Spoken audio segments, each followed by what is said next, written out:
नमस्कार बालमित्र हो, आज आपण रक्षाबंधन या सणावरती सुंदर असा निबंध पाहणार आहोत। आपल्या भारत देशात अनेक सण उत्सव साजरे करण्याची परंपरा आहे। त्यातील सर्वांना आवडणारा एक सण म्हणजेच रक्षाबंधन। हा सण श्रावण महिन्यातील पौर्णिमेला येतो। या दिवसालाच राखी पौर्णिमा असे देखील म्हणतात।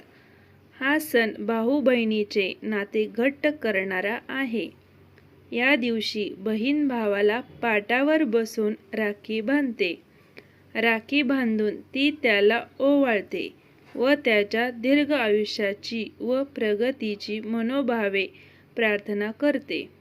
राखी बांधल्यावर भाऊ तिला साडी, ड्रेस किंवा तिच्या आवडीची वस्तू तिला भेट देतो।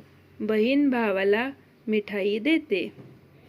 कुठल्याच नात्यात नसेल एवढी ओढ आहे, म्हणूनच भाऊ बहिणीचं हे नातं खूप खूप गोड आहे।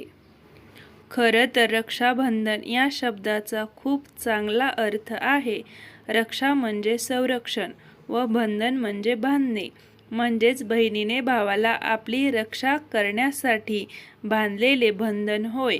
भाऊ देखील बहिणीला तिच्या अडचणीच्या वेळी मदत करून ते बंधन पाळतो। आजच्या आधुनिक काळात बहीण जर लांब राहत असेल तर ती भावाला पोस्टाने राखी पाठवते किंवा मोबाईलवर राखीचा संदेश पाठवते। असा हा रक्षाबंधनाचा पवित्र सण मला खूप खूप आवडतो। धन्यवाद मित्रो, असेच नवनवीन आणि छान छान व्हिडिओ पाहण्यासाठी चॅनलला सबस्क्राईब करा।